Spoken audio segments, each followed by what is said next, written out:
So dear students, हम अब देख रहे हैं section 2 from 2019 JEE advanced. Okay, तो मैथ्स के सेक्शन 2 में जो हमने देखा पहला question, this was based upon the probability, and इसमें प्रोबेबिलिटी पे conditional probability and Bayes theorem का भी एक क्वेश्चन पार्ट इसमें पूछा गया है। This was multi correct answer इसमें हो सकते हैं हमारे पास। Question says there are 3 bags B1, B2 and B3. The bag B1 contains 5 red and 5 green balls, B2 contain 3 red and 5 green balls, and B3 contain 5 red and 3 green balls.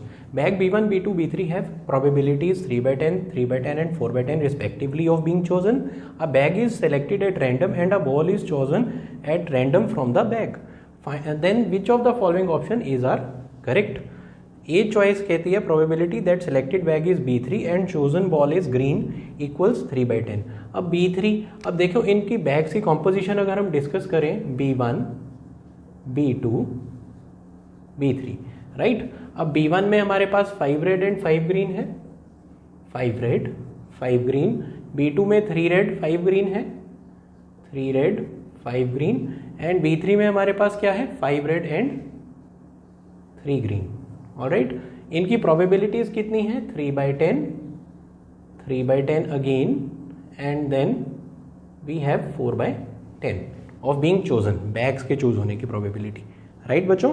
अब probability that selected bag is B3 and chosen ball is green, so it turns out to be P B3 intersection green. What is B3? 4/10 and green from B3, alright, क्योंकि उसी के साथ हो रहा है ना, तो it will be 4/10 into 3/8, 3 green and total is 8, so it turns out to be 12 by, so this can get cancelled, this turns out to be 3/20. So they are saying 3/10, so option A turns out to be incorrect, ये option सही नहीं है। Probability that chosen ball is green, so this turns out to be P of G, probability of green ball being chosen. And अब देखते हैं green ball के choose करने के हमारे पास क्या क्या स्टाइल रहेंगे। यहाँ रहेगा 3/10 into 5/10, 3/10 multiply by 5/10 plus 3/10 multiply by 5/8 plus we have 4/10 multiply by 3/8। Alright, so यहाँ पे हमारे पास 3/20 हो जाएगा, and this is 15 plus 27, 15 plus 12 which is 27। Okay, 27/80, 3/20 प्लस 27/80, इसको 4 से मल्टीप्लाई डिवाइड कर दो तो 12/80 plus 27/80 which turns out to be 39/80, and they are also saying 39/80, so this option turns out to be correct. Probability that chosen ball is green given that selected bag is B3। अब ball तो बाद में ही choose हो रही है, so this is P green from B3, so this is direct conditional, and so this will be 5/8।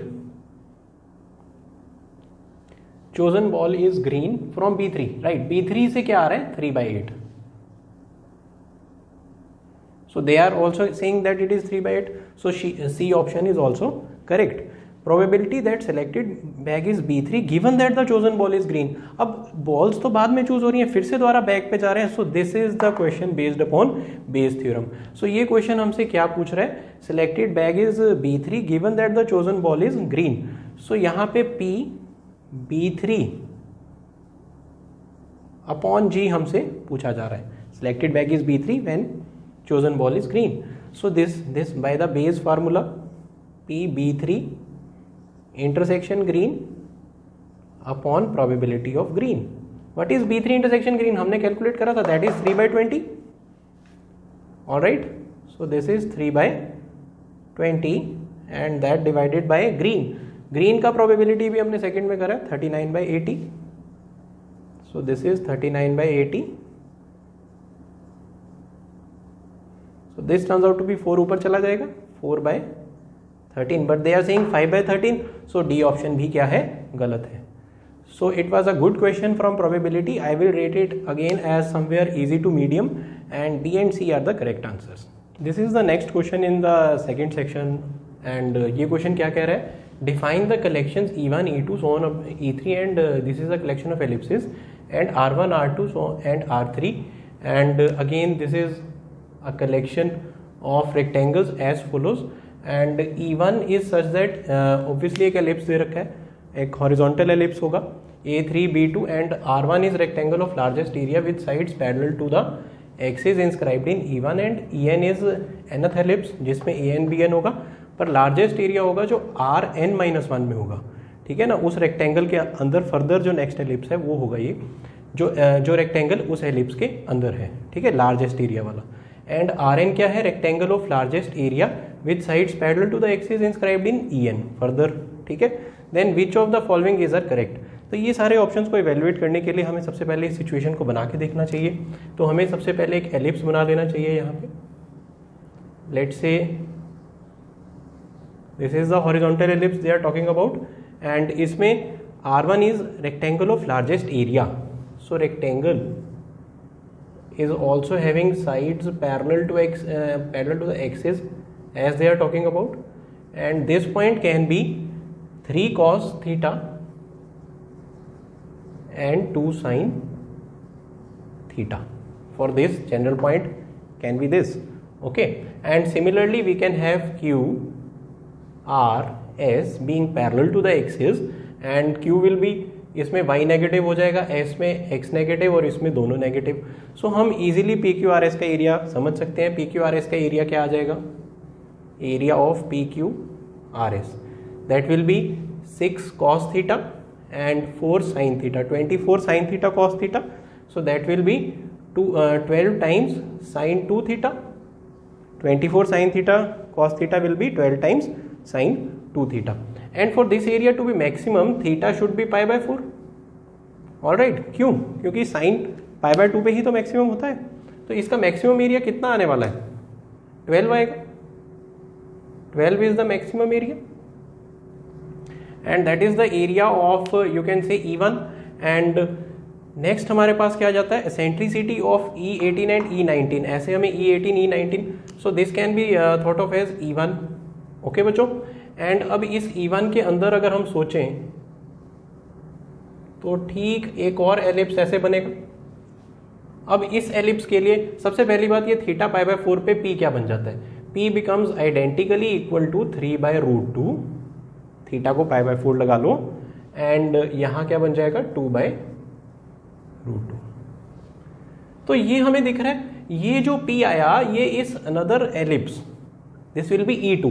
E2 के लिए हमारा जो A आएगा दैट विल बी 3/√2 बिकॉज ये पॉइंट E2 का A है, एंड E2 का B जो आएगा दैट विल बी 2/√2। तो ये हमारा E2 के लिए A2 और B2 आ गया। A1 and B1 were given already 3 and 2, ठीक है बच्चों। अब यहाँ पे नेक्स्ट हम क्या देखेंगे, एसेंट्रिसिटी। तो एसेंट्रिसिटी E18 E19, एसेंट्रिसिटी का फर्स्ट ऑफ ऑल फार्मूला हम क्या बनाएंगे, एसेंट्रिसिटी क्या होता है, √1 - bn² अपॉन an², ओके। तो समझने वाली बात तो ये है कि A1 अगर 3 है और A2 3/√2 है, और B1 अगर 2 है और B2 2/√2 है, एंड हैंसफोर्थ सारा फैशन सेम चल रहा है, तो थीटा पाई बाय 4 पे ही मैक्सिमम आएगा। तो ये A1 A2 A3 जो छोटे A1 A2 A3 और B1 B2 B3 हैं, ये एक GP बना रहे हैं, ठीक है ना। तो क्लियरली छोटे A1 A2 A3 and B1 B2 B3 they are making a GP with common ratio 1/√2, ठीक है ना। तो वहां से हम छोटा an निकाल सकते हैं, दैट विल बी 3/√2 पावर। अब देखो A2 में √2 पे पावर 1 है, उससे एक कम है, तो an में √2 पे पावर n-1, एंड bn में क्या होगा 2/√2 पे पावर, ये हो जाएगा n-1, ओके बच्चों। तो यहाँ पे अगर ये वैल्यूज मैं इसमें डालूं तो एसेंट्रिसिटी को तो देखो कोई फर्क जैसे पड़ेगा नहीं, तो इट विल बी 1 - bn², तो इट विल बी 1 - 4, क्योंकि ये तो कट जाएगा नीचे वाला फैक्टर, अपॉन 9, तो इट विल बिकम √5/3। तो फर्स्ट पार्ट कह रहे हैं एसेंट्रिसिटी आर नॉट इक्वल, ये पार्ट गलत है भैया, सबकी एसेंट्रिसिटी इक्वल आएगी, that will be equal to √5/3। The distance of focus from the centre in E9 is √5/32। Now this claim, focus का सेंटर से डिस्टेंस क्या होता है, AE है ना, तो हमें क्या पता चला E9 में क्या होगा, A9 E9। So if we evaluate this distance, this will be A9 multiplied by E9. A9 क्या आएगा अगेन 3/√2 पावर 4, 3/√2 पावर 8 आएगा, राइट। तो √2 will be 2/4 multiply by E9 तो E तो हर जगह सेम ही है, हमने देखा वो n पे डिपेंड नहीं कर रहा, कट जाता है उसमें, तो इंटू √5/3, 3 से 3 कैंसिल हो जाएगा, 5/16 आएगा, अगेन √5/16 आएगा, √5/32 नहीं है, तो ये ऑप्शन भी गलत है। The length of latus rectum in E9 is 1/6। अब लेटस रेक्टम इन E9 की लेंथ कितनी बनेगी वैसे, दैट इज 2b² होता है लेटस रेक्टम का लेंथ हॉरिजॉन्टल एलिप्स के लिए, तो यहाँ होगा 2b9 का स्क्वायर अपॉन A9, राइट। अब यहाँ पे B9 कितना आएगा अगेन, तो वो निकाल लेते हैं, 2 into 2/9, see it is 2/9 upon √2/8, 2/9 upon √2/8, this is B9 only, and again हमें उसका क्या करना है, स्क्वायर करना है। 2/9 नहीं आएगा, 2 का स्क्वायर आएगा एक्चुअली, बस 2/√2/8 आया और उसका क्या करना है, हमें स्क्वायर करना है। एंड A9 तो हम निकाल चुके हैं, दैट इज 3/16, ये बन जाता है 2 इंटू 4 ये 16 आता है, और उसका स्क्वायर अभी भी होना है, 16 का स्क्वायर अपॉन 3/16, 16 से एक 16 काट दो, 2 4 8, 2 आ जाएगा, तो 1/2 और ये 3 1/6, तो ये आंसर हमारा सी ऑप्शन जो है वो सही है। अब लास्ट आता है सिग्मा n इक्वल टू 1 से लेके n area of Rn।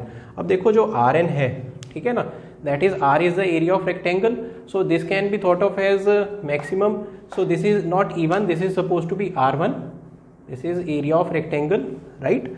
And area of rectangle हमारे पास क्या आ रहा है अब फर्स्ट रेक्टेंगल का एरिया 12 आ रहा है, नेक्स्ट टाइम हमारे पास √2 2 से डिवाइड हो जाएगा, यानी कि A और B दोनों, जब यहाँ हम A और B को रखते हैं, ठीक है ना, this is A and this is B, ठीक है ना, 3 and 2, तो अपॉन 2 हो जाता है हर बार नया एरिया। तो ये एरियाज का जो सम अगर इनफाइनाइट तक देखें तो first area is maximum, Rn is the maximum area, largest area, तो फर्स्ट लार्जेस्ट एरिया इज 12 जो हमने यहाँ निकाला था।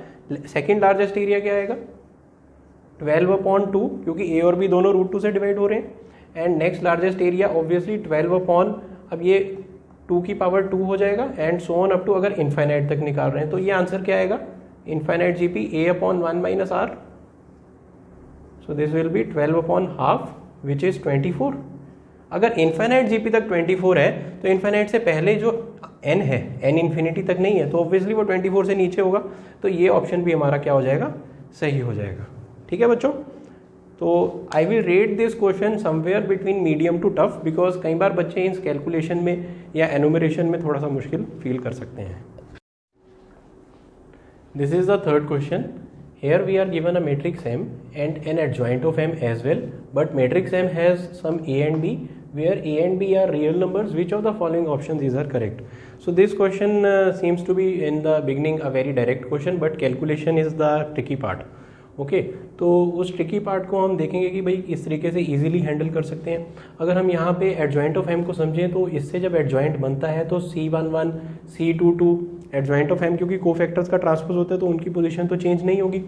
तो कंसीडरिंग C11 को अगर हम कंसीडर करें दैट विल बी 2 - 3b, तो वो -1 के बराबर आएगा। तो यहाँ से हमें b कितना मिल जाता है, b मिल जाता है हमें 1।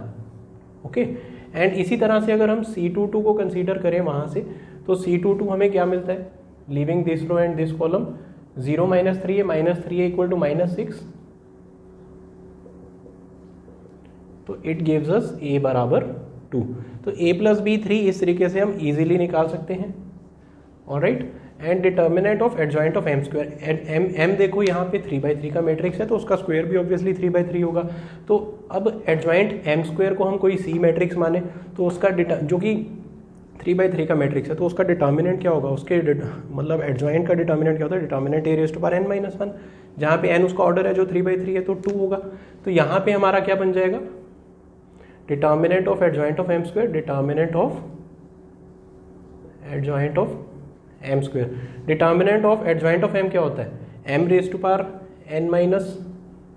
1, यहाँ पे क्या होगा m²⁻³ - 1 which is 2, this is determinant of this. Okay बच्चों, and this will be determinant. अब डिटर्मिनेंट की प्रॉपर्टी क्या होती है, पावर बाहर जा सकती है, determinant of m power 4।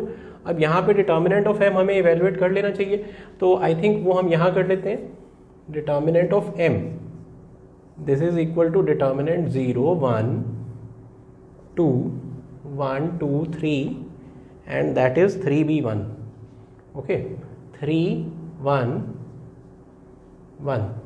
Alright, तो ये डिटर्मिनेंट हमारे पास क्या आ रही है, सो दिस इज 0 के साथ तो कुछ नहीं आएगा, -1 के साथ क्या आएगा हमारे पास, that will be 1 - 9, that will be -8 and +2 के साथ हमारे पास क्या आएगा 1 - 6, दैट विल बी -5। तो डिटर्मिनेंट हमारे पास आ रही है -2, so this is -2 raised to power 4 which turns out to be 16। So second option इसका आंसर नहीं है। ठीक है बच्चों, and next is this is where the tricky part is adjoint of m। ये हमें क्या कह रहा है, एडजॉइंट ऑफ m m का inverse plus adjoint of m का whole inverse plus adjoint of m का इनवर्स। सो आई थिंक यहाँ पे ये question was not this adjoint of m inverse, the question was this, alright, so this is the question equal to -m। तो adjoint of m का inverse, इसके लिए हम उस प्रॉपर्टी को याद करते हैं a into adjoint of a। मैं लिख देता हूँ the property a multiply by adjoint of a determinant of a into I. I hope ये पता है सबको, ये बेसिक प्रॉपर्टी होती है एडजॉइंट की। एंड यहाँ पे हम क्या कहेंगे फिर एडजॉइंट ऑफ m का इनवर्स, तो एडजॉइंट ऑफ a क्या आता है हमारे पास, adjoint of a is a inverse into determinant of a into I. अब यहाँ पे आइडेंटिटी तो ऑब्वियसली a इनवर्स से मल्टीप्लाई होकर वही दे देगी। अब इसका पूरे का इनवर्स, अब यहाँ पे a को m इनवर्स से रिप्लेस करें अगर हम, ओके, पहले तो एडजॉइंट ऑफ m का होल इनवर्स, अगर एडजॉइंट ऑफ a का इनवर्स, तो एडजॉइंट ऑफ a की जगह m लगा लो और पूरे पे इनवर्स, a की जगह m लगा लो। तो पहले तो a की जगह अगर आप m लगा लो तो this will be m inverse into determinant of m। अब पूरे का इनवर्स अगर करना हो तो इस पूरे पे इनवर्स और इस पूरे पे भी inverse, see this is determinant of m।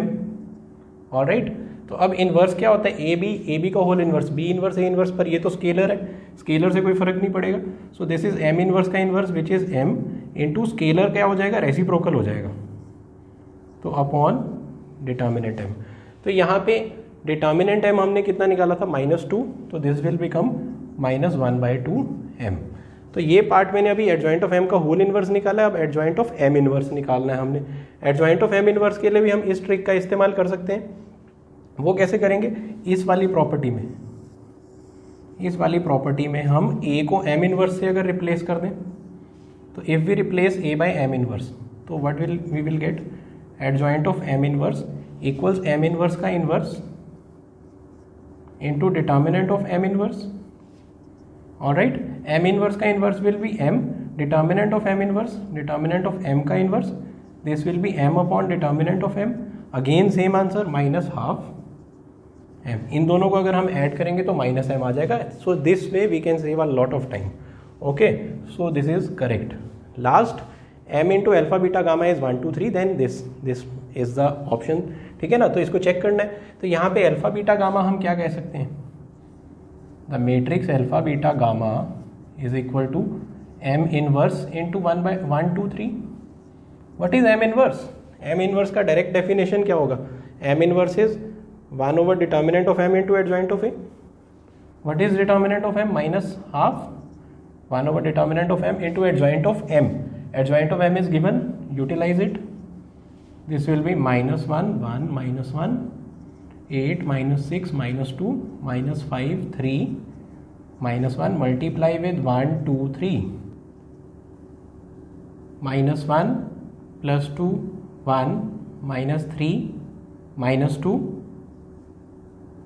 -1 +2 1 -3 -2।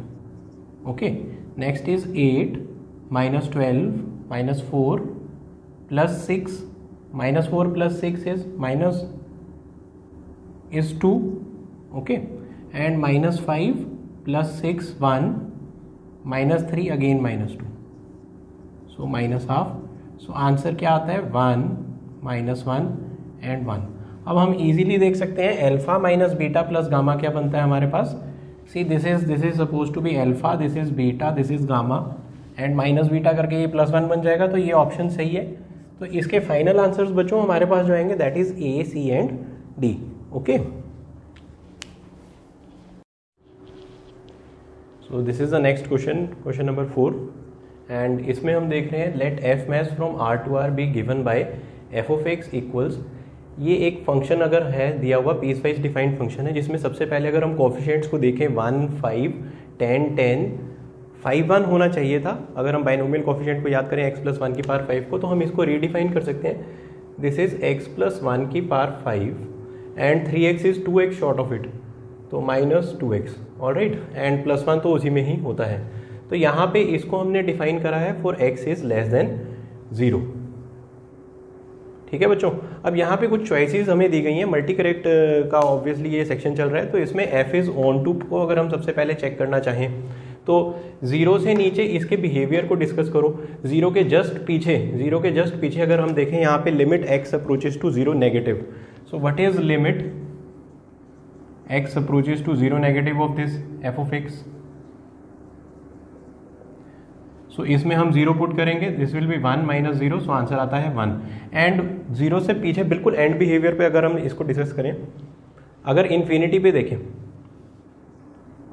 0 के पीछे negative infinity, limit x approaches to negative infinity पे पावर 5 हमेशा डोमिनेट कर जाएगी, और वहाँ पे f ऑफ x का जो आंसर आएगा 2x से मतलब इसका आंसर इससे हमेशा बड़ा रहेगा, तो नेगेटिव आंसर रहेगा काफ़ी। सो आंसर जाएगा नेगेटिव इन्फिनिटी, यानी कि x लेस देन 0 में जो हमारी रेंज बनी यहाँ पे, what is the range of function, 1 से पीछे जाएगा और ऑब्वियसली, ठीक है ना, तो ये -इन्फिनिटी से रेंज ऑफ फंक्शन हमारे पास आ जाती है -इन्फिनिटी से लेके 1, ओपन आएगा 0 नेगेटिव। ठीक है, एंड अगर हम ये लास्ट वाले को कंसीडर करें बच्चों, यहाँ पे हमारे पास x 3 से बराबर या ऊपर है, ठीक है ना, तो अगर 3 भी डालें तो यहाँ पे हमारे पास 0 आता है एंड 10/3 -3 यानी कि 1/3, तो 3 पे 3 आ रहा है, f ऑफ 3 इज 3 पे हमारे पास आ रहा है 10/3 - 3 दैट इज 1/3। एंड 3 से अगर फिर एंड बिहेवियर की बात करें, एंड तक जाके ये क्या हो जाएगा इन्फिनिटी पे, what is f of infinity you can say. So इस पीस से हमारे पास आंसर आता है इन्फिनिटी पे, तो यहाँ पे ये वैल्यू जो है वो ऑब्वियसली इसको डोमिनेट कर जाएगी, क्योंकि x - 2 इंटू लॉग हो रहा है, तो यहाँ पे इसका आंसर आ जाएगा इन्फिनिटी, ऑलराइट, तो ये आंसर आ गया इन्फिनिटी। तो 3 से ऊपर हमारे पास इस डोमेन में जो आंसर आया, यहाँ से जो रेंज बनी वो क्या बनी, range of function that is close 1/3 से इन्फिनिटी। और अगर हम इन दोनों को जोड़े 1/3 1 से पहले ही आ जाता है, तो इन दोनों से ही हमें दिख गया, फर्स्ट और लास्ट सेट से ही दिख गया कि हमारे पास complete set of values of codomain आ रही है, यानी कि रेंज कोडोमेन के बराबर आ रही है, तो हम फंक्शन को क्या कह सकते हैं, ऑन टू फंक्शन। ठीक है बच्चों, तो क्योंकि वो सारी वैल्यूज, ये भी पॉलिनोमियल फंक्शन इनके बीच में वैल्यूज एज्यूम करेगा, और ये भी इसमें पॉलिनोमियल भी और पॉलिनोमियल लॉगरिथम से मल्टीप्लाई भी हो रहा है, और वहाँ पे वो डिफाइंड भी है। ठीक है बच्चों, तो ये ऑन टू फंक्शन तो बन गया। नेक्स्ट हमें जो यहाँ पे देखना है दैट इज एफ डैश का local max, F dash differentiable, ये दोनों एक दूसरे से इंटर रिलेटेड रहेंगे। F is increasing on -infinity से 0। अब इंक्रीजिंग अगर हम वो इसी में ही अगर देख लें तो ये -इन्फिनिटी से 0 यही आता है। इसका अगर हम डेरिवेटिव सोचें तो इसका डेरिवेटिव क्या आ रहा है, ठीक है ना, -इन्फिनिटी से 0 में एफ डैश, इसमें अगर उसको इस वाली डेफिनेशन को अगर हम लें तो what is F dash x in this domain, that is 5 times x plus 1 power 4 minus 2। ठीक है ना, अब इसमें कुछ भी नेगेटिव वैल्यूज हम ऐसी डाल सकते हैं जिससे कभी तो ये आंसर 2 से कम भी हो सकता है और कभी 2 से ज़्यादा भी हो सकता है, जो ऑब्वियसली हम बड़ी वैल्यूज x की एज्यूम करेंगे, ज़्यादा नेगेटिव और बड़ी वैल्यूज, तो ये दोनों हमारे पास आएगा, ये इंक्रीजिंग भी आएगा और डिक्रीजिंग भी आएगा, इसीलिए यहाँ से ये नॉन मोनोटोनिक हो जाएगा, सी चॉइस गलत है। तो f dash has local maximum at x = 1। अब यहाँ इस चीज़ को हम, और एफ डैश का local maximum and F dash is not differentiable, इसके लिए हमें एफ डैश एक बार डिफाइन ही कर लेना चाहिए। तो एक बार एफ डैश, और कहाँ बात हो रही है, 1 पे, 1 के लिए हमें ये डेफिनेशन और ये डेफिनेशन इस पीस को लेना होगा। ठीक है बच्चों, तो इस पीस के लिए हम यहाँ पे एफ डैश क्या देखते हैं, तो अराउंड x इक्वल टू 1 हम f डैश लिख लेते हैं। f डैश x क्या आ रहा है हमारे पास, 2x minus 1, a linear function when x lies between close 0 to 1 and 2 by 3 into 3x square, that is 2x square minus 8x plus 7, alright, when x lies between 1 to 3. तो this is a linear, this is a quadratic function. Quadratic function के भी अगर हम पहले 1 पे देखें, 1 पे इसका आंसर भी 1 आ रहा है और 1 पे इसका आंसर भी 1 आ रहा है, ठीक है ना। तो अगर हम इसका सबसे पहले ग्राफ से इसको एनालाइज करें तो 1 पे इसका आंसर 1 है एंड इसका भी आंसर 1 पे 1, तो 1 पे दोनों मीट कर रहे हैं first of all. And next thing is 1 से पहले लीनियर फंक्शन है, 1 के बाद ये क्वाड्रेटिक फंक्शन है, ठीक है ना। अब 0 पे इसका आंसर क्या आता है, 0 पे आंसर आता है -1, तो ये लीनियर फंक्शन का ग्राफ हो गया। क्वाड्रेटिक भी कैसा है, अपवर्ड पैराबोला है, तो ऊपर को बनेगा ये पैराबोला एंड उसकी शेप और इसके जो दोनों रूट्स आएंगे हम इजीली देख सकते हैं, वो 1 से ज़्यादा आएंगे, ठीक है ना। तो वो रूट्स आप इसके कभी भी निकाल के देख सकते हैं। तो क्वाड्रेटिक जो ग्राफ बनेगा जो कि इस 1 से ज़्यादा वाले रूट्स हैं वो ऐसा बनेगा। क्लियरली हमें 1 पे शार्प टर्न आता हुआ दिख रहा है और ये ग्राफ किसका ग्राफ है, this is a graph of f dash x, ठीक है बच्चों।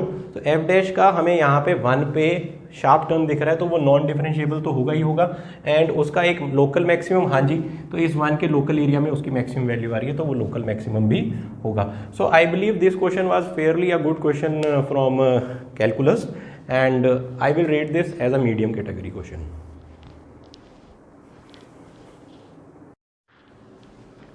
So this is the next question, 5th question of section 2 and इसमें हम देख रहे हैं alpha beta are the roots of this quadratic.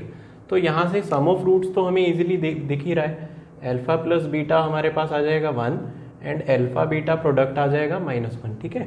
तो अल्फा बीटा से बड़ा है for all positive integer define किया गया है कोई an is alpha par n minus beta par n upon alpha minus beta, जब n 1 से बड़ा या ऊपर है, बराबर या ऊपर है। एंड b1 1 है, bn की एक डेफिनेशन दी गई है 2 for greater than equal to 2, then which of the following is are correct.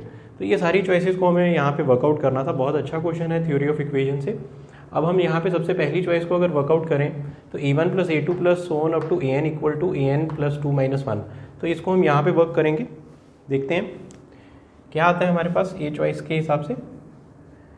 This will be alpha power 1 plus alpha power 2 so on up to alpha par n, alright, minus beta power 1 plus beta power 2 plus so on up to beta par n and everything upon alpha minus beta, that will be common and उसको check करना है कि ये आता है या नहीं आता है, ठीक है ना। तो इसमें हम एक जीपी का फॉर्मूला लगा सकते हैं, a into r power n minus 1 upon r minus 1 minus again the same thing and whole upon alpha minus beta. Now we need to consider this equation alpha beta are the roots of this. तो यहाँ से alpha square minus alpha minus 1 हमारे पास क्या है 0, तो alpha upon alpha minus 1 की हम वैल्यू यहाँ से जनरेट कर सकते हैं।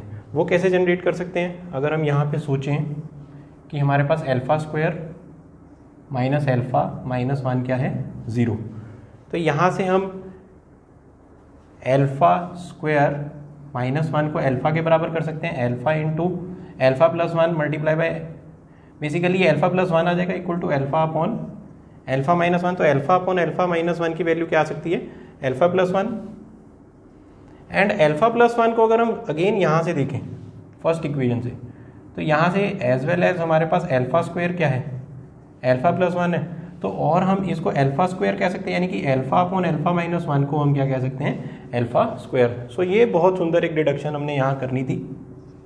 तो अल्फा स्क्वायर इसकी जगह लिखेंगे into alpha par n minus 1 minus beta square into beta par n minus 1 upon alpha minus beta.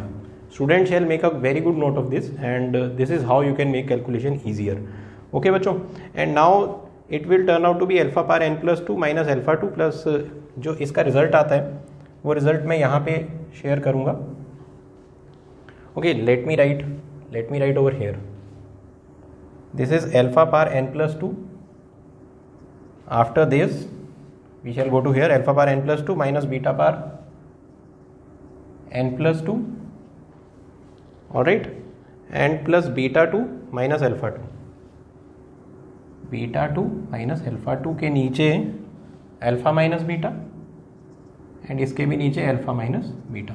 Now this makes whole of the things easier to understand. अगर an ये है तो वो ये क्या बन जाएगा, an plus 2 and plus this will become minus rather negative of beta plus alpha and beta minus alpha इससे कट जाएगा, माइनस जनरेट करेगा, minus of beta plus alpha and what is that is -1, ये +1 okay -1 हो जाएगा. So this is an plus 2 -1. तो first option जो है वो हमारे पास करेक्ट, ये सही ऑप्शन है, ठीक है ना. तो नेक्स्ट बच्चों अगर हम यहाँ पे बी चॉइस पे देखें, बी चॉइस को क्या हम वर्कआउट कर सकते हैं यहाँ पे an अपॉन 10 पावर n, ठीक है ना. तो an हमारे पास ये है, n 1 से लेके इन्फिनिटी तक जा रहा है, तो ये वर्कआउट हो सकता है हमारे पास. अगर हम बी चॉइस को वर्कआउट करें, लेट्स वर्क ऑन दिस, तो this will be sigma n equal to 1 से लेके इन्फिनिटी. an क्या है हमारे पास, अल्फा पावर n, तो alpha upon 10 power n minus beta upon 10 power n upon ये 10 पावर n मैंने एडजस्ट कर दिया upon alpha minus beta. So now how can we work out this, and इसको अब हम क्या करेंगे, this is infinite GP. So 1 upon alpha minus beta is independent of this sigma, that can be taken out and sum to infinite GP a upon 1 minus r, again same thing. Now just calculations, so it will be alpha upon 10 minus alpha minus beta upon 10 minus beta, multiply by this, which on simplification will give 10 times alpha minus alpha beta minus 10 beta plus alpha beta, they will get cancelled, 10 times alpha minus beta, 10 times alpha minus alpha beta, or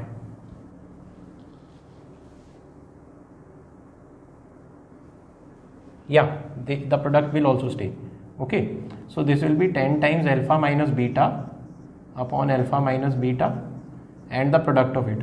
Product of it will give us 100 minus 10 times alpha plus beta plus alpha beta. Alright बच्चों, and they will get cancelled obviously. 100 minus 1 and again minus 1, that is 10 by 89. Yeah, this is right. तो B option भी हमारा क्या आ रहा है, सही आ रहा है. Next is let's work out for Bn.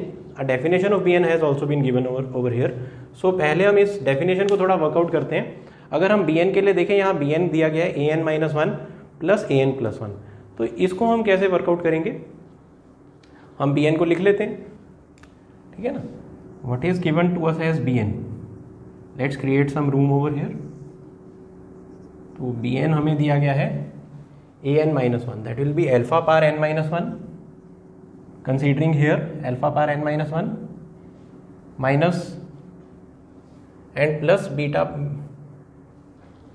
Bn हम यहाँ से ले रहे हैं ना बच्चों, यहाँ से, तो an minus 1 plus an plus 1, तो alpha power n minus 1 minus beta power n minus 1 and plus an plus 1 plus alpha power n plus 1 minus beta power n plus 1, and everything is divided by alpha minus beta. Now again we need to calculate it in a handsome manner, in a proper manner, and this will be alpha power n minus 1 को हम कैसे evaluate करेंगे. देखो हमें यहाँ चले जाना चाहिए, alpha power n upon alpha, ठीक है ना. तो ये alpha power basically it will be alpha power n upon alpha, okay. And अब बीटा की वैल्यू क्या है, यहाँ से अगर हम बीटा देखें that is minus 1 over alpha. So ये 1 ओवर अल्फा की जगह हम माइनस बीटा लगा सकते हैं. 1 over alpha is minus beta, so it will be alpha power n into minus beta, यानी कि minus alpha power n into beta. Similar reasoning से ये beta power n upon beta बन जाएगा. मैं यहाँ लिख रहा हूँ beta power n upon beta, और 1 upon beta is minus alpha, तो this will be plus, minus यहाँ पहले ही लगा है तो प्लस, ठीक है ना। तो बीटा पार एन अपॉन बीटा, ठीक है ना, बीटा पार एन अपॉन बीटा क्या बन जाएगा, देखो बीटा पार एन इंटू, तो 1 upon beta is minus alpha into minus alpha, तो ये बन गया plus alpha into beta par n, plus alpha par n plus 1 minus beta par n plus 1 upon alpha minus beta. Now things will be easier. Okay, अगर हम यहाँ पे alpha पार n वाली terms first and third term को consider करें तो वहाँ से अल्फा पार एन कॉमन आता है और यहाँ से अल्फा माइनस बीटा और उसके नीचे ये, they will get cancel, and second and fourth term will give us beta par n, फिर से अल्फा माइनस बीटा और नीचे alpha minus beta, they will get cancel, तो it will be alpha par n plus beta पार and D option is correct. ठीक है, रह गया हमारा सिर्फ सी ऑप्शन। सी ऑप्शन को हम बिल्कुल सेम वे में वर्क करेंगे जैसा हमने इसे वर्क करा है, ठीक है ना। तो उसके लिए I hope you have written this part and I need to create some room over here. आप वीडियो पीछे करके भी देख सकते हैं, ये पार्ट मैं लिख चुका हूँ, समझा चुका हूँ अच्छे से।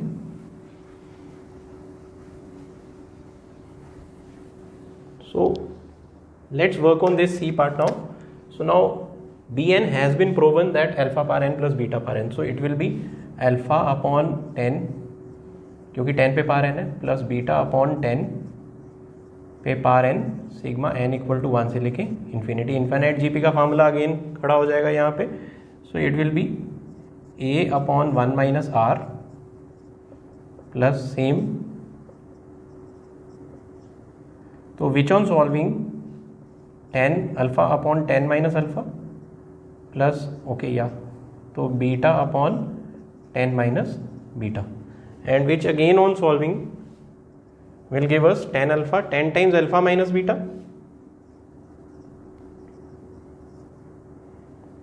ऑलराइट, एंड या b n upon 10 power n. So b n की वैल्यू मैंने डाली है alpha n plus beta power n, या everything is right. Infinite GP का फार्मूला हमने लगाया, so this is the answer. And नीचे क्या आएगा 100, I think we have calculated the same thing over there, but that alpha minus beta नहीं, बस अब यहाँ पे कटेगा, ठीक है ना। तो इट विल बी, एक बार न्यूमरेटर दोबारा देख लेते हैं, alpha upon 10 minus alpha, 10 alpha minus alpha beta plus 10 beta minus alpha beta,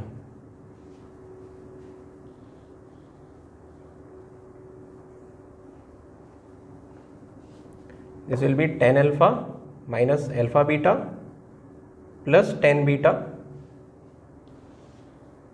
There also we have made 10 alpha minus alpha beta, there we had minus in between, here we had okay plus in between, so that's why it will be 10 times alpha plus beta, 10 alpha minus alpha beta plus 10 beta minus alpha beta. तो यहाँ पे ऊपर हमारे पास एक minus 2 alpha beta भी आएगा।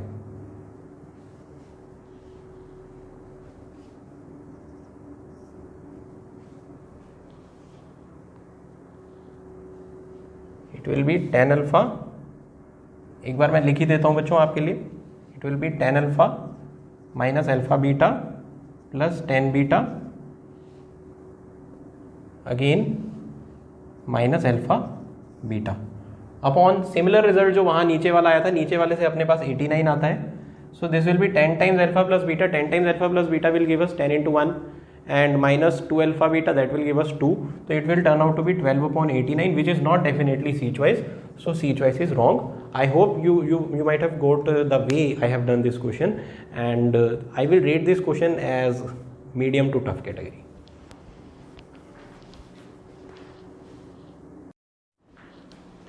This is the next sixth question in this section, and let gamma, एक बस साइन दिया, this denotes a curve y equal to y of x which is in the first quadrant, and let the point 1,0 lie on it. Let the tangent to this given curve at a point P intersect the y-axis at y of P, and if P by P has length 1 for each point y on the curve, then which of the following is are correct.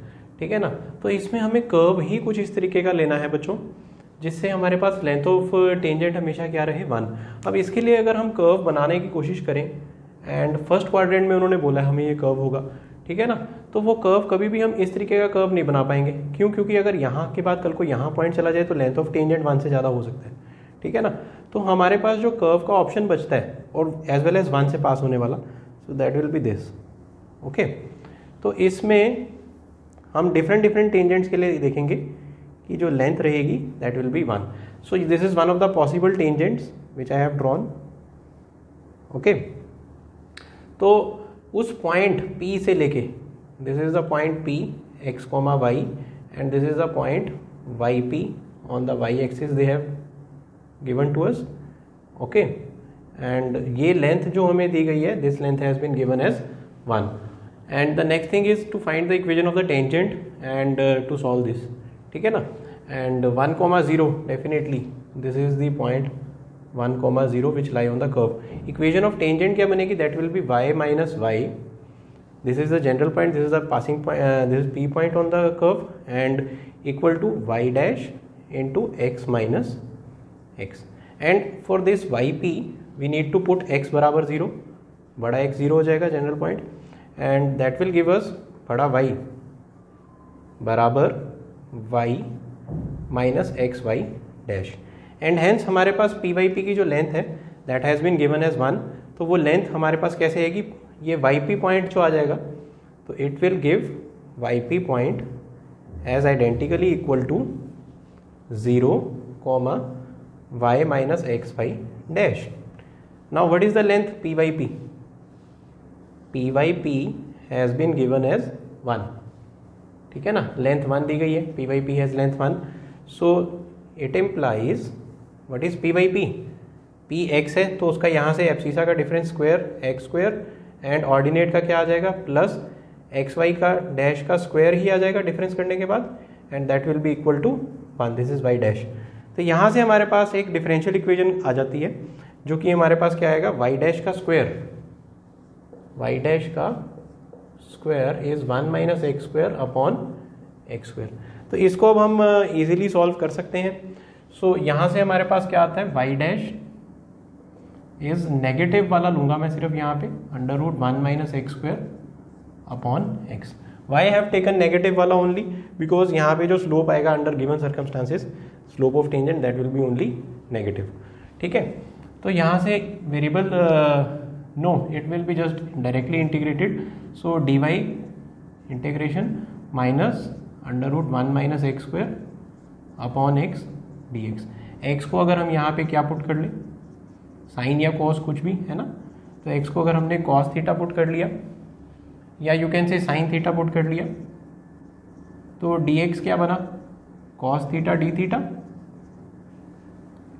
तो यहाँ से y आ गया हमारे पास minus under root 1 minus x square क्या बन जाएगा? That will be again cos theta. तो integration of cos theta into cos theta upon sine theta d theta. This cos theta d theta is for d x and this is again cos theta. तो ये 1 minus sine square बन जाएगा, 1 upon sign क्या बन जाएगा? Cosecant, and ये बन जाएगा negative of 1 minus sine square, 1 upon sine is cosecant and again sine square upon sine sine, तो cosecant theta minus sine theta, ठीक है बच्चों, डी थीटा। ऑलराइट, तो माइनस कोसिकेंट थीटा की क्या बन जाएगी? Minus log mod cosecant minus cot, and plus sine की क्या बन जाएगी? Minus cos, which is minus cos theta plus C. And what do we do after that? Negative को अगर इसमें ले जाएं तो 1 ओवर रेसिप्रोकल हो जाएगा, cosecant minus cot, that will be cosecant plus cot. तो ये बन जाएगा log mod cosecant plus cot and cos. Cos की तो वैल्यू डल सकती है, ठीक है ना। Cos theta will be clearly under root 1 minus sine theta से है ना, under root 1 minus x square plus C, and cosecant plus cot. Cosecant हमारे पास यहाँ पे क्या बनेगा? 1 ओवर एक्स, कॉट क्या बन जाएगा? कॉस ओवर साइन, मैं लिख देता हूँ 1 ओवर एक्स, कॉस क्या बना? Under root 1 minus x square upon sine is again x, under root 1 minus x square plus C, logarithm के अंदर है तो मॉडुलस सिंपली पॉजिटिव ही देगा, तो सिंपल ब्रैकेट में कन्वर्ट कर देंगे। And I hope we are arriving to the answer. And answer पर पहुंचने के लिए बस हमें लास्ट पॉइंट ये ध्यान देना है कि x 1 डाल के y को क्या करना है 0। अगर हम इसमें see this in this given quantity in this given function, अगर हम x को 1 डाल के y को 0 कर दें तो c 0 आ रहा है, x को 1 डालो तो log 1 0 एंड माइनस 0 तो इधर भी y तो वैसे ही 0 तो c 0 आ गया।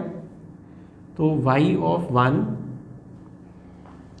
इक्वल टू 0 गिव्स c बराबर 0, तो c 0 आ गया। आई थिंक हमारा आंसर ही आ गया है। सो ये आंसर अब हमारा कौन सा ऑप्शन बन गया है, आंसर ऑप्शन बन गया है नंबर ए। तो आई थिंक ये क्वेश्चन बच्चों को क्लियर है।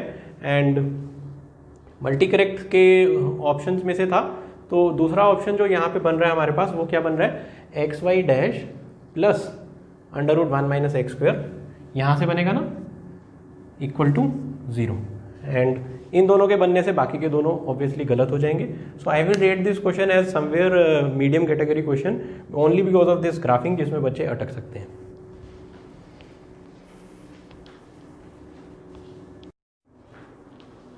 So this is the next question in the section 2. In a non-right angle triangle PQR, let PQR denote the length of side opposite to, ये होता ही है PQR, and the median from R meets PQ at S। तो हम ये figure बनाना शुरू करते हैं triangle का। Let's have this triangle PQR,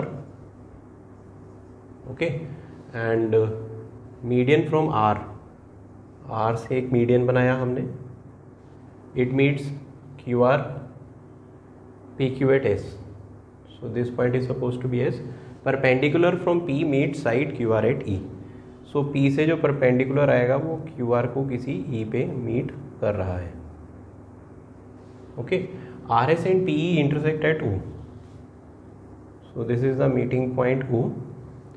if small p is square root 3, so this length is supposed to be square root 3 and small q is 1, this length is supposed to be small q is 1, then this length is supposed to be 1, okay।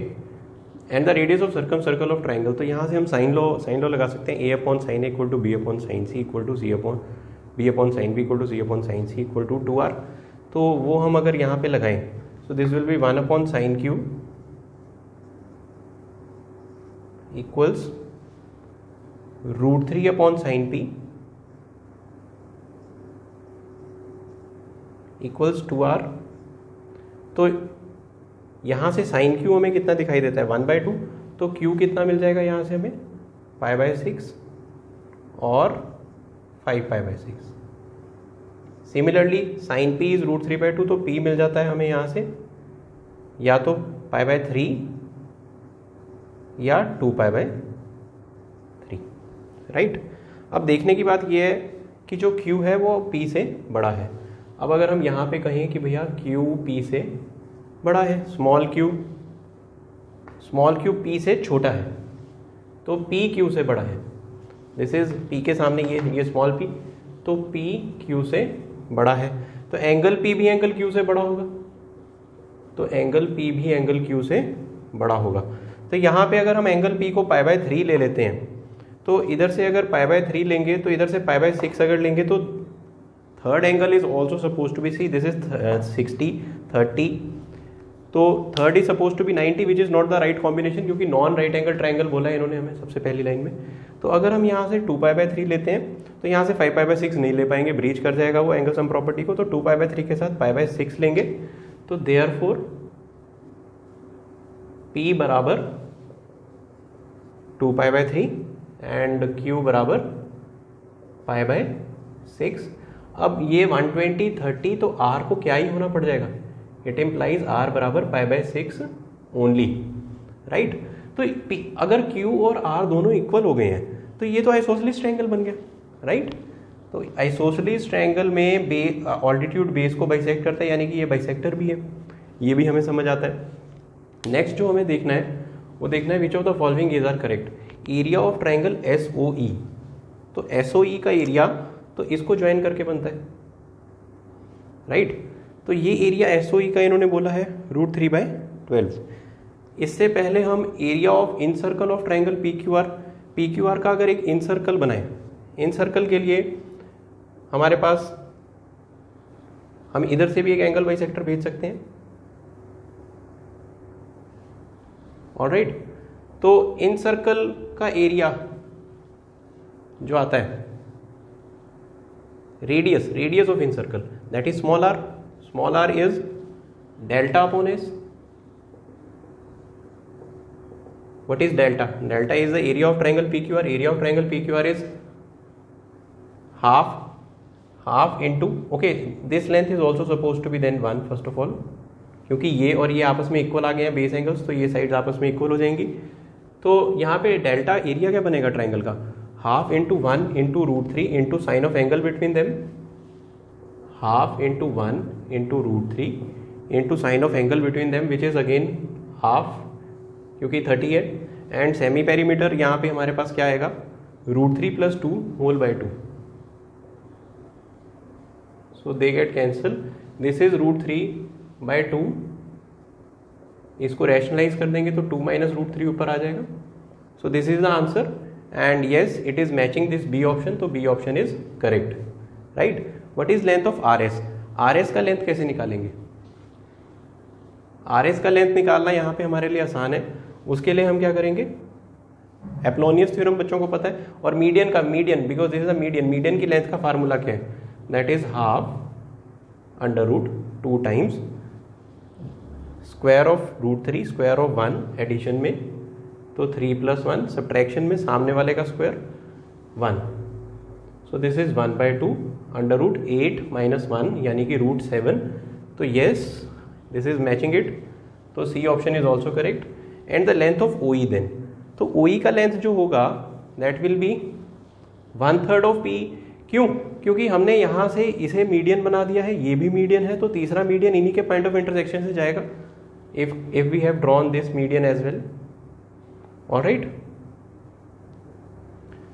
So O will act as a centroid, तो यहाँ पे हम OE को क्या कहेंगे, OE is 1/3 of, right, 2:1, so OE is 1/3 of PE।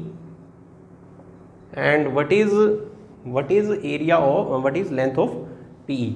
So length of PE can be easily calculated as this angle is 30 degree, so 1 into sin 30, so this is 1/3 into 1 into sin 30, so it is supposed to be 1/6, so length of OE is again 1/6, this is correct।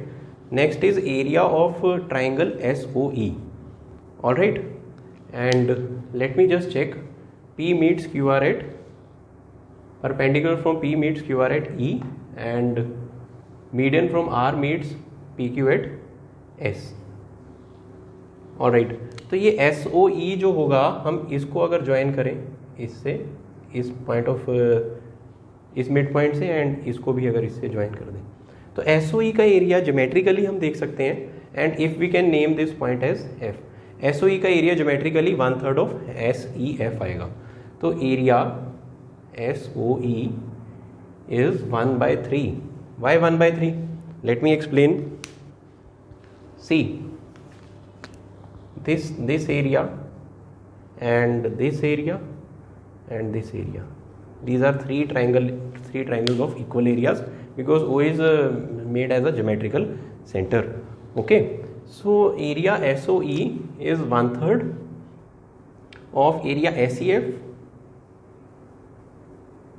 and now how do we find area SEF? area SEF अगर ये mid point है, ये भी mid point है, ये भी mid point है, तो ये पूरा एरिया जो होता है ट्राइंगल का, वो पूरे ट्राइंगल का PQR का 1/4 होता है। So this is again 1/4 of area PQR। So this is 1/12। What is area PQR? Have we found area PQR somewhere? Yeah we have found over here. This is √3/4 multiply by √3/4, this ऊपर वाला। So this is √3/48 which is not √3/12। So A option गलत है। So I think this question was direct calculation based question, and a few important points student need to be always aware of, like this median, length of median, and that's it. Thank you.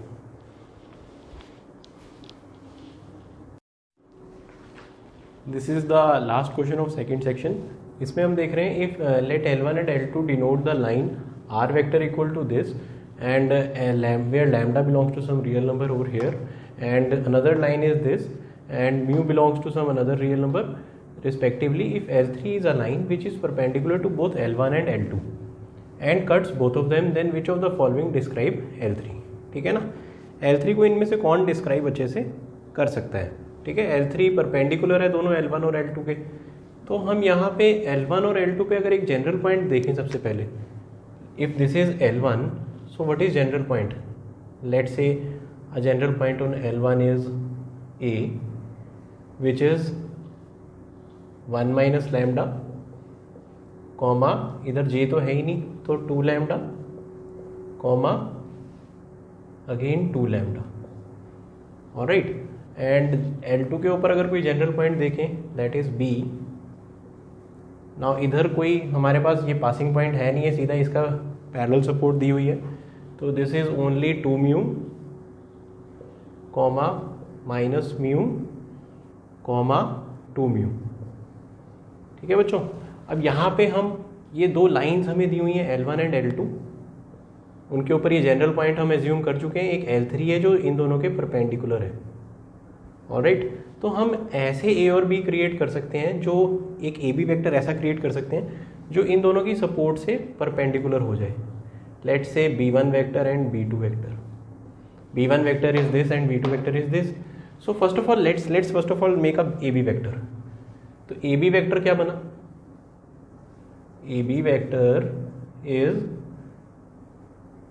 2 mu plus lambda minus 1, 2 mu plus lambda minus 1 I cap plus minus mu minus 2 lambda J cap plus 2 mu minus 2 lambda के cap.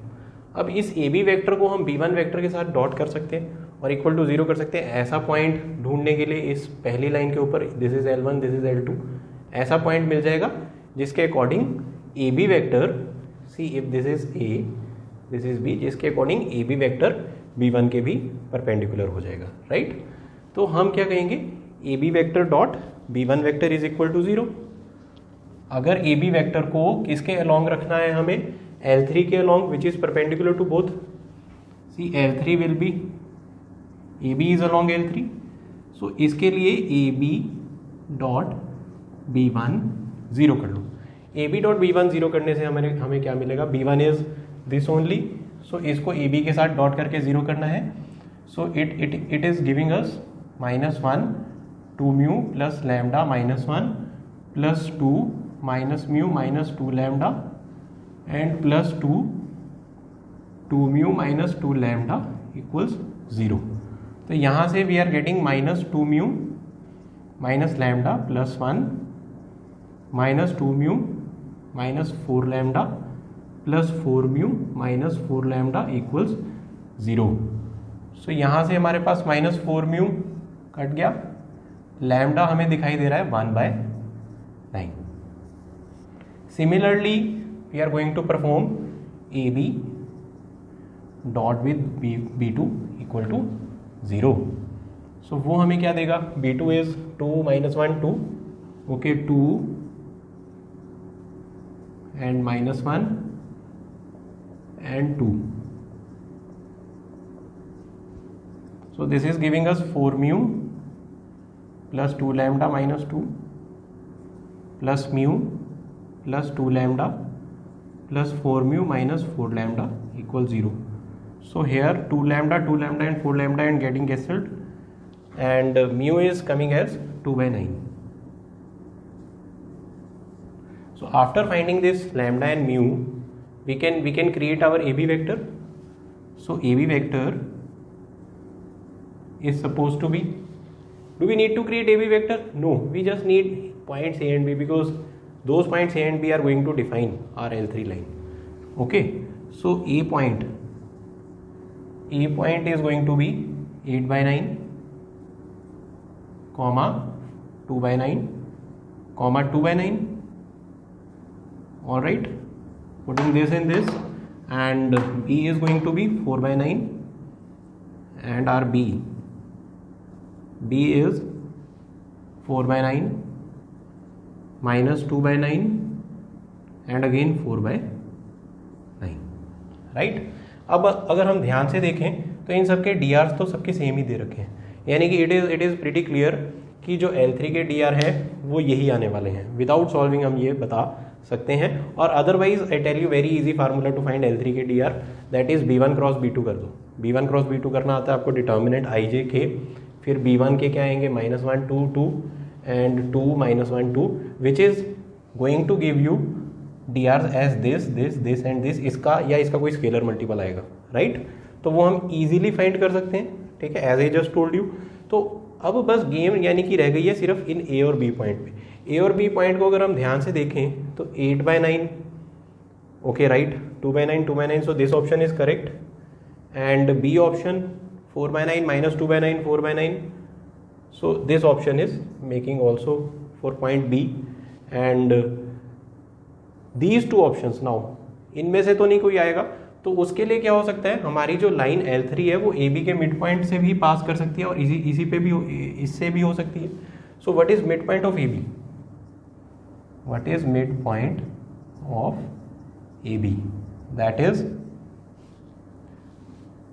12/9 का half कितना हो गया, 6/9 2/3, comma 0, comma again 6/9 का half 3/9 1/3। So that is matching our option number A. So C option यहाँ पे किसी को भी मैच नहीं करेगा, सी ऑप्शन इस लाइन L3 पे लाई ही नहीं करेगा, राइट।